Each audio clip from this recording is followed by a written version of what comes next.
Hello, good morning.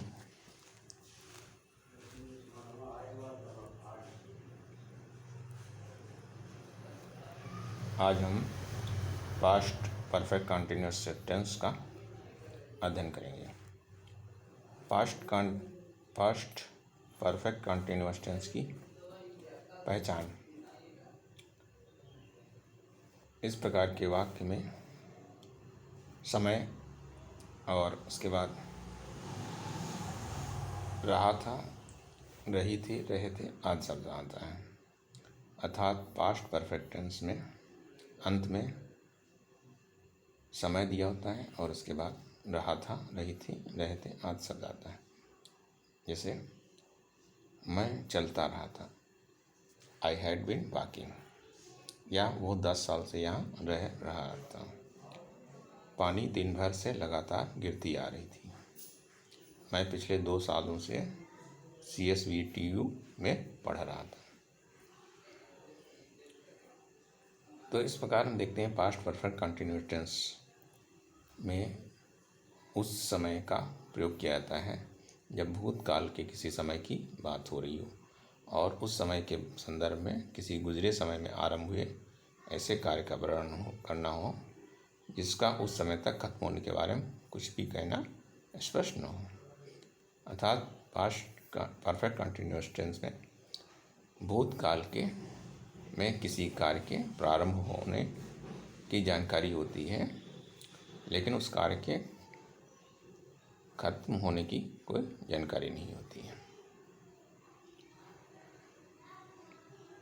तो इस प्रकार के जो आपके टेंस होते हैं उसका अनुवाद करने के लिए सब्जेक्ट और उसके बाद हैड, फिर बीन, उसके बाद वर्ब प्लस ING, उसके बाद ऑब्जेक्ट और प्लस अदर्स का प्रयोग किया जाता है। क्योंकि हम जानते हैं कंटिन्यूअस टेंस में वर्ब में ING लगाकर प्रयोग होता है तथा परफेक्ट टेंस में वर्ब का थर्ड रूप प्रयोग होता है। तो इस प्रकार परफेक्ट कंटिन्यूअस टेंस में वर्ब के थर्ड फॉर्म के लिए बीन का प्रयोग होगा और साथ में कंटिन्यूअस के लिए वर्ब में ING का प्रयोग होगा। इस प्रकार सब्जेक्ट प्लस हैड, उसके बाद बीन, उसके बाद वर्ब प्लस ING और ऑब्जेक्ट फिर अदर्स। इसे वो 10 साल से यहाँ रह रहा था। तो he had been living there for 10 years। यह पानी दिन भर से लगातार गिरता जा रहा था। The rain had been falling continuously all day. मैं पिछले 2 सालों से CSVTU में पढ़ रहा था। I had been studying in CSVTU for 2 years।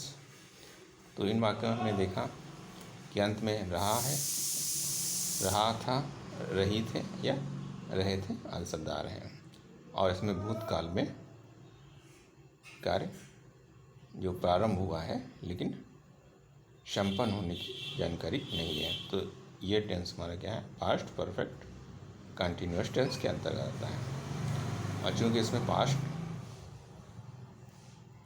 के अंतर्गत परफेक्ट और कंटिन्यूअस दोनों का रूप होता है, तो इसलिए हम पास्ट के लिए हैड और परफेक्ट के लिए बीन का प्रयोग करते हैं तथा कंटिन्यूअस के लिए वर्ब प्लस ING का प्रयोग किया जाता है। और निश्चित समय के लिए सिंस और अनिश्चित समय के लिए फॉर का प्रयोग करते हैं।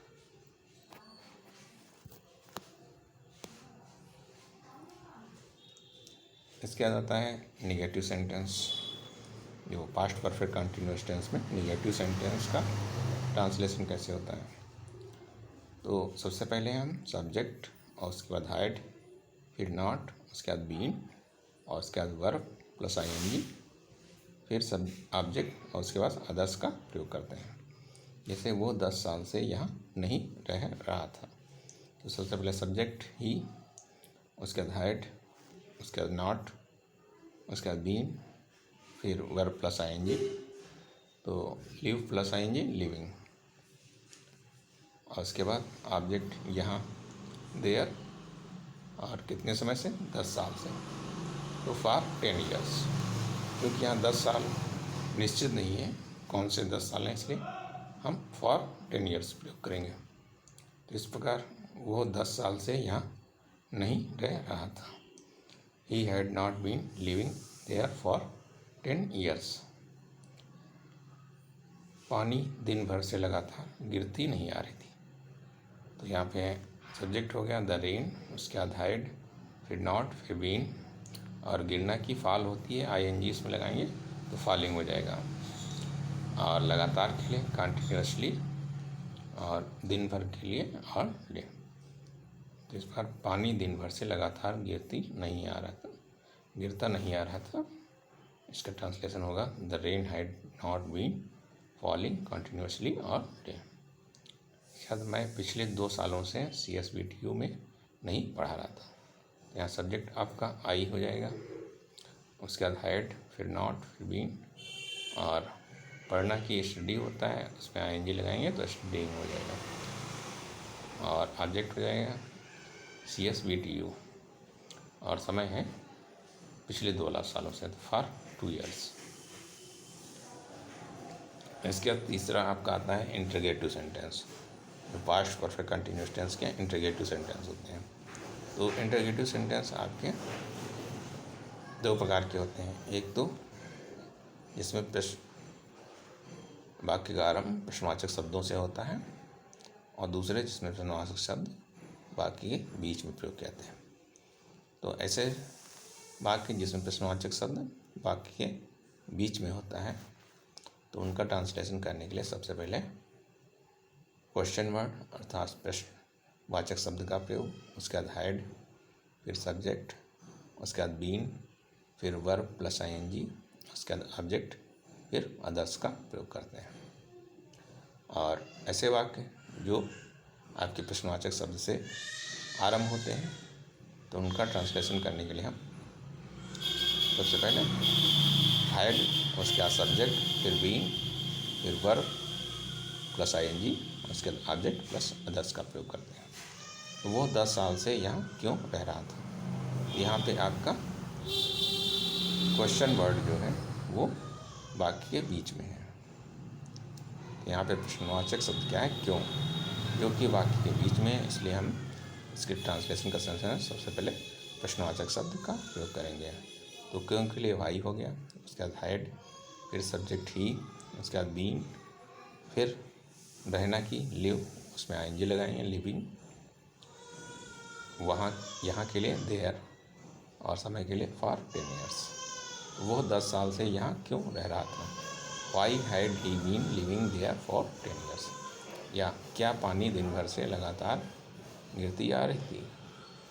तो यहाँ पे क्या से स्टार्ट हो रहा है, इसलिए सबसे पहले हैड, फिर सब्जेक्ट द रेन, उसके बाद बीन, और गिरना की फाल, उसमें ING लगाएंगे तो फॉलिंग, और समय है कंटिन्यूसली लगातार, और उसके बाद ऑल डे। तो क्या पानी दिन भर से लगातार गिरता आ रहा था। तो had the rain been falling continuously all day. इसके बाद होता है क्या मैं पिछले 2 सालों से CSBTU में पढ़ रहा था। तो यहाँ पे भी आपका वाक्य क्या से स्टार्ट हो रहा है, इसलिए हैड, सब्जेक्ट आई, उसके बाद बीन, फिर पढ़ना की स्टडी, उसमें ING लगाएंगे studying in CSBTU for 2 years. क्या मैं पिछले 2 सालों से CSBTU में पढ़ रहा था। तो had I been studying in CSBTU for 2 years. इसके बाद ऐसे प्रश्नवाचक वाक्य जो नकारात्मक भी हों, अर्थात इंटरोगेटिव विद नेगेटिव सेंटेंस। तो इसके लिए WH वर्ड प्लस हैड, उसका सब्जेक्ट, फिर नॉट, फिर बीन, उसके बाद वर्ब प्लस ING, और ऑब्जेक्ट, फिर अदर्स। वो 10 साल से यहाँ क्यों नहीं रह रहा था। तो why had he not been living there for 10 years, या क्या पानी दिन भर से लगातार गिरती नहीं आ रही थी। Had the rain not been falling continuously all day, या क्या मैं पिछले 2 सालों से CSBTU में नहीं पढ़ रहा था। Had I not been studying in CSBTU for 2 years. तो इस प्रकार हमने देखा कि पास्ट परफेक्ट कंटिन्यूअस टेंस में जो कार्य होता है वो भूतकाल में प्रारंभ होता है, लेकिन उसके समाप्त होने की निकट भविष्य में संभावना नहीं प्रदर्शित की जाती है।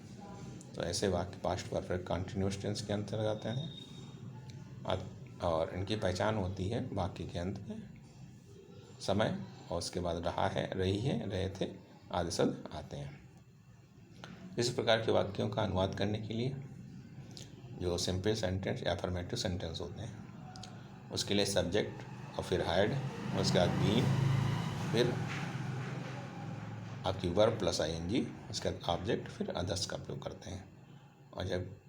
और इसके बाद नेगेटिव सेंटेंस उसके लिए सब्जेक्ट प्लस हायर्ड, उसके बाद नॉट, उसके बाद बीन, फिर ऑब्जेक्ट और इसके बाद अदर्स का प्रयोग करते हैं। और इंटरगेटिव सेंटेंस के लिए सबसे पहले WH वर्ड, उसके बाद हायर्ड, फिर सब्जेक्ट, फिर बीन, फिर वर्ब प्लस आईएनजी, उसके बाद ऑब्जेक्ट और उसके बाद अदर्स।